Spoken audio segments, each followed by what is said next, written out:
G'day legends! So this week is UFC 315. It's going to be JDM versus Belal Muhammad. Now, as exciting as I think that fight is going to be, let's face it, the two guys that are going in there aren't exactly hype building machines. You know what I mean? Like JDM inside the cage is bloody amazing. Bloody amazing, right? He will send anyone to sleep that dares to stand in front of him. Belal Muhammad, you're next. And Belal Muhammad, to his credit, right, outside of the cage, on the microphone, it's not bad listening to him speak. He does have some funny one-liners. However, when Belal Muhammad's in the cage, he is an absolute snooze fest. An absolute snooze fest. And when JDM is outside of the cage, yeah, I'm just going to rock up and do my job, mate. Hopefully I don't get slept. Should be a good bloody night. Like, what are we doing here, boys? So I thought, for this video today, we could do a tier list. We are going to be looking at all of Belal Muhammad's finishes. Man, it took me bloody ages to watch all of them. I was there for hours. And all of JDM's finishes. And we're going to be ranking them on a tier list of excitement, entertainment, hype, the value of the finish. We're going to be putting them on a bloody tier list. Here's the tier list here. This is it. It's going to be bloody great. And we're going to kick off the video with JDM's first fight in the UFC, which was against Peter Rodriguez. I feel like Ariel Hawani when he uses the fighter's full names. You know, hey, Nathan Diaz, it's good to see you again. Peter Rodriguez, good to see you again. I don't know why he does that, uses the phone. It doesn't matter. Anyway, so this is JDM's first fight in the UFC. Now, I can't go through all of JDM's finishes, you know what I mean? Because outside of the UFC, he's got 10 finishes. He's got 9 finishes in Eternal. One of them is amateur. So we're just going to look at his UFC, because if I was going to do a tier list of all of Belal Muhammad's and all of JDM's finishes, I'd be here for hours with all the finishes JDM has. Anyway, so we're just going to look at this one, right? So this starts off, this one, the finish in here is done beautifully, because JDM spends most of the fight just jabbing the face off Pete Rodriguez. Jabs, hooks, crosses. This is where you really start to see the Canelo hands of JDM early, right? This is where it does, where you do realize you're dealing with a different animal. It's JDM to Puria here, right? He knocks Rodriguez to the ground, slams Rodriguez down to the ground, and this is where the professionalism of the finish comes into place, because he doesn't just jump on him straight away and try and get the finish. He actually pauses for a second and uses something that is so rare to see in fights these days. He uses a little bit of fighter IQ, and he just takes a second just to posture up and find his shot, and then fucking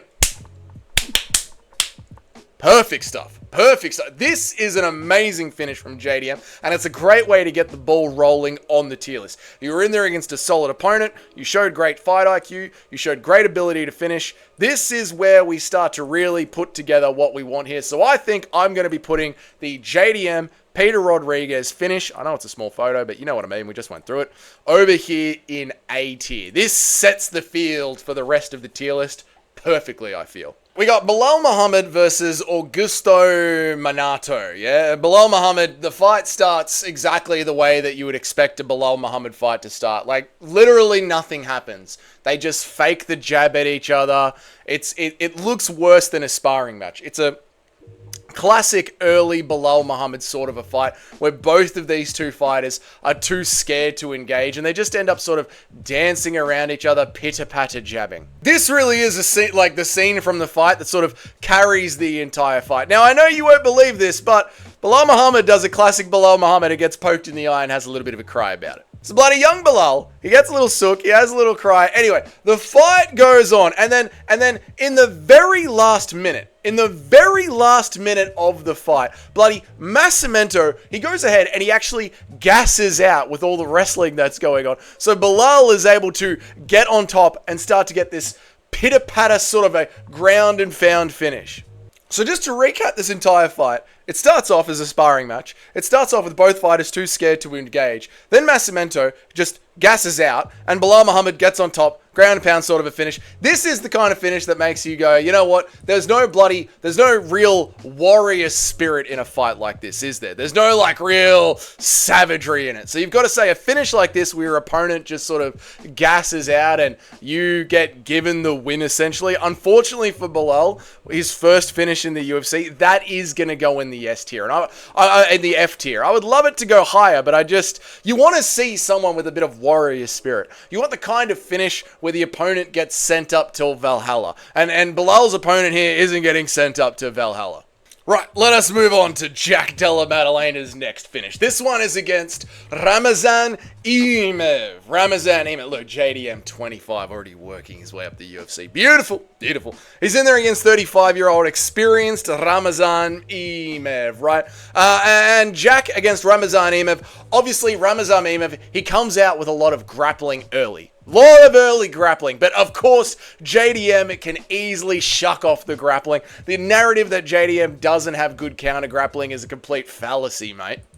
Early grappling from Ramazan Emeev, and then Jack pulls out the classic built different Della Maddalena almost finishing move here. That's right, Jack Della Maddalena. Well, that photo doesn't look too crisp, does it?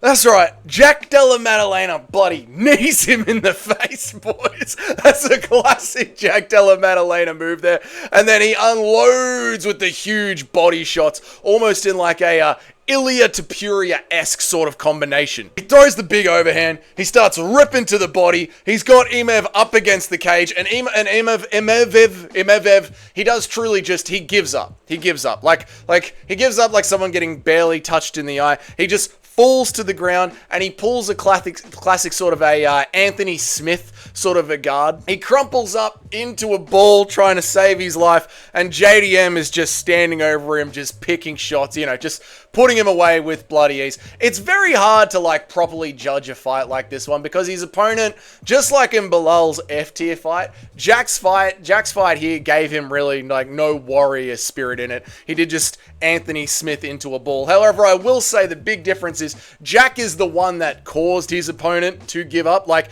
in Belal's first finish, it all happened because Belal's opponent just simply gassed out, right? He gassed out. However, in the Jack Della Maddalena finish, he caused that to happen with the Ilya Topuria levels of boxing. So I think for that one, I'm going to be giving Jack Della Maddalena, where is my image of Jack? Here we go. I think because Jack Della Maddalena showed off his Ilya Topuria levels of boxing, I think I'm going to give him a solid B tier finish for that one. Because it was Jack's boxing that made that finish happen. So I think B tier is a fair tier for that. Right, let us move on to another one of Belal Muhammad's many finishes. Right, this is going to be Belal Muhammad versus Takashi Seto. Yeah, Belal is 31. Yeah, he still hasn't fought for a title yet. You know, he's still trying to build up some hype. But the fight kicks off, and you won't believe it. The start of the fight, it's a bloody war, mate. It's a war. They're both landing hard shots. It's shot for show. It's shot for shot. Right, it's insanity. Rewatching this fight, I'm sitting there on the edge of my seat. I'm screaming at my television. I can feel the hairs on the side of my head. They're bloody growing grey. I'm wondering if somebody is going to survive. I'm worried for both of them in the cage. The lights of the arena start flickering. They're landing so hard. It feels like it's Goku versus Cell. Well, it does. It feels like we're at the end sequence of an anime. This fight is a bloody war. If you haven't gone back and seen it, don't worry, I've watched it for you. It's definitely not a classic Belal Muhammad fight. It's definitely not a lot of this up against the cage. It's definitely not a lot of hugging, holding Sato, grappling him, pulling him to the ground, trying to get his arms around him. You know, they're just, again, the entire fight goes by. It is 15 minutes of this. It is. I'm sorry. It's not the war that I made it out to be. It's 15 minutes of this, and eventually by the last few minutes of the fight, the very last few minutes of the fight, Sato just decides that he would rather be at home getting struggle cuddled by his wife. If there is going to be people in their underwear rubbing up against each other, Sato goes, why the fuck am I in here doing this with Belal Muhammad on my back? I'm going to get out of here. And he just gives up the choke. He gives up the choke. He doesn't fight the hands at all. He gives up the choke, and he just taps to get out of there straight away. The entire fight overall for entertainment value was absolute F tier. The finish was F tier. It was Sato just literally just giving up. He was just giving up because he didn't want to be in there getting hugged to death anymore. Honestly, there are arguments in a court of law for putting charges in against Belal Muhammad for what he was doing to Sato. He was rubbing his body up against him in such a unpleasurable manner. I wouldn't be surprised if the same civil court that went after Conor McGregor would go after Belal Muhammad for the way that this fight went. It was brutal to watch, man. It was brutal to watch. Luckily, entertainment came back my way as we moved back over to a JDM fight. Enjoyment returns to our screens when we rewatch Jack Della Maddalena versus Danny Bloody Barlow, mate. Early combos and hooks and uppercuts. Big shots from JDM. Rock Barlow down to the ground. Beautiful uppercut. Something like masterful hands. Something that you would see from Canelo. Boxing like Canelo is what JDM shows off early in this fight against Danny Bloody Roberts, mate. Barlow, he gets wobbled from the body shots. He drops to the ground. JDM follows him to the ground. Underrated grappling from JDM. Built different. And he starts raining down brutal elbows here. This isn't a Belal Muhammad struggle cuddle fest. This isn't a decision that JDM's looking for. When JDM enters onto the ground, he is raining down elbows, constantly looking for finishes, and that's what we see here in the Roberts fight. And then, because JDM isn't a spaz, and he actually knows what he's good at, he knows how to get finishes, because he knows that even though you can ground and pound, a lot of fighters, they just curl up, they just throw up scrambles, and they can survive on the ground. So he actually lets Roberts back up onto his feet, because that's where JDM was winning the fight, that's where he was having success. So he calls Roberts back up to his feet. JDM literally ducks under a wild left from Roberts and rips a combo to the body that folds Roberts and just it turns him into a rug for the Apex mat. Just this finish, go back and watch this finish on Fight Pass. It is fucking beautiful the way that JDM dives under the hook, rips to the body, drops Robert, and Roberts just lands like a sack of shit on the Apex mat. This fight is amazing. And what makes it amazing is that Roberts has a go. Roberts actually stands up and he has a go and he swings back at Jack, but Jack shows composure. So this is one of those fights that absolutely deserves to be in the A tier. Roberts went out like a warrior. Jack showed good finishing ability. He showed composure. He fought with a warrior spirit. It was an exciting. So I think we've got Jack Della Maddalena entering the A tier here for his finish. And we move on to another Belal Muhammad finish. It's actually not bad. Belal Muhammad's got a couple of finishes, you know. So it's actually not bad for Belal. Right, so we all know this one. Belal Muhammad versus Sean Brady. We all know that. You know how this fight goes. Right? It's two wrestlers. They're scared to engage with each other. Just want to stand in front of each other. They just want to take looks at each other. Neither of them want to engage.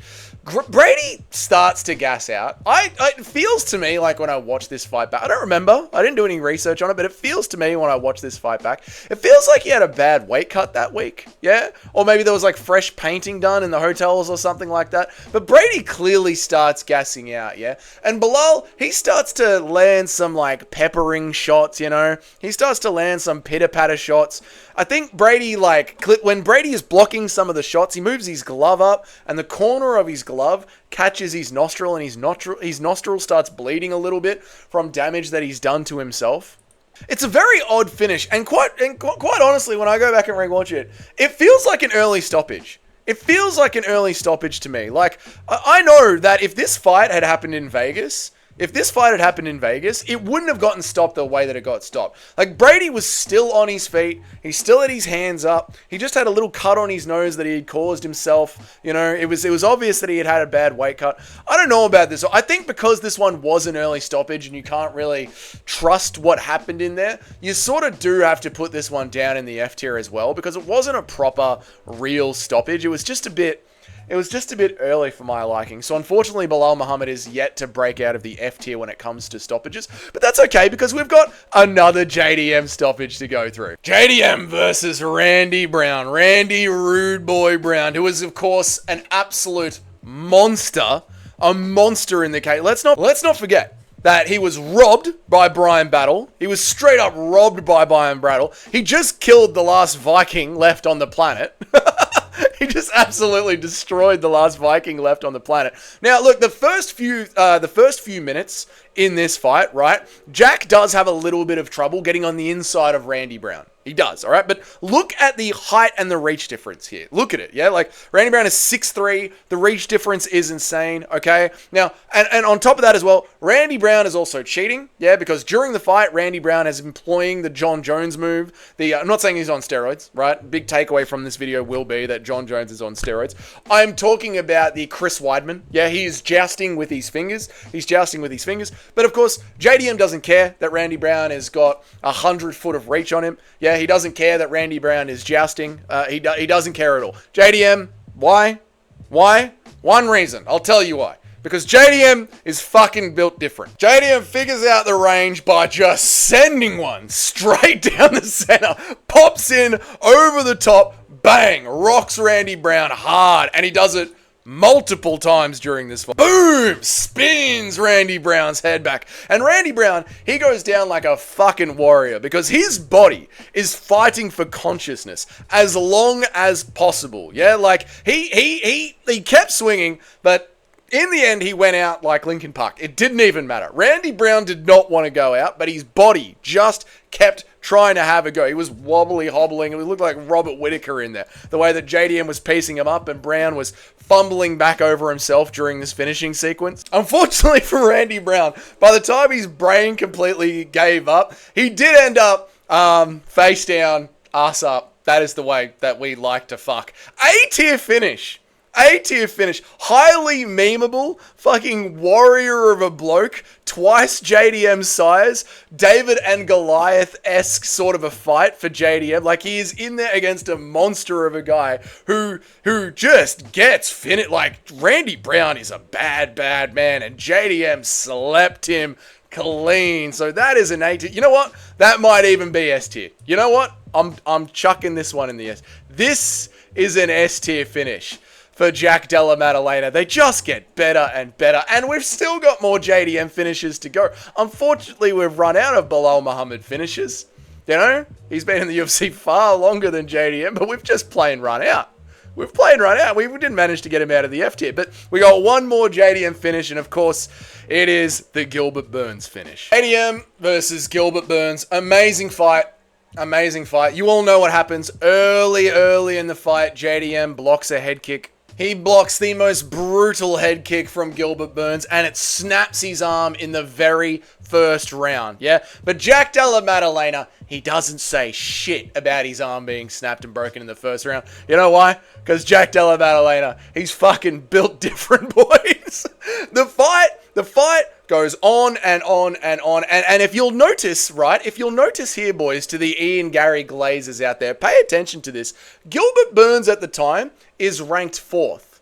He is ranked 4th, which means JDM is now fighting in the top 5. Now JDM is fighting inside of title contention. Just notice that. So the 4th ranked Gilbert Burns is working his grappling on a one-armed JDM. This is the story of the fight. JDM stands up, does damage on Gilbert Burns. Gilbert Burns tries to come in and tries to grapple JDM as much as he possibly can. But JDM is just built so differently.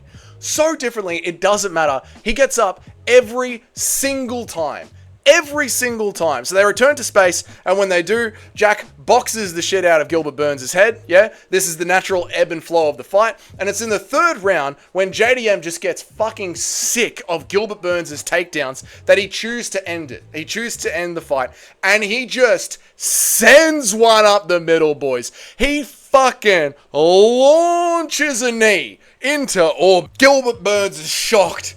His head is spinning. He doesn't know what is going on. He falls down onto the ground. As he's lying down on the ground, he's thinking of Anthony Smith. He's thinking of Bo Nickel. He's wishing that he was back in there with Belal Muhammad when he had one arm and Belal Muhammad couldn't do anything to him. And then JDM fucking cocks back that Australian elbow and just starts fucking bang, bang, Bang! And out goes Gilbert Burns. And boys, we are off to another S tier finish for JDM. You know what? This one is going to be the S tier of the S tier finishes. One-armed, putting away a ranked 4th Gilbert Burns. I think I deserve a title shot because I lost to Shavkat Rakhmonov and I'm still available to fight. What has this bloke done? I'll tell you what this bloke's done, Ian Gary. He's fucking finished nearly everyone he's been there with in spectacular fashion. Can't even out-grapple MVP. This is JDM dominance era.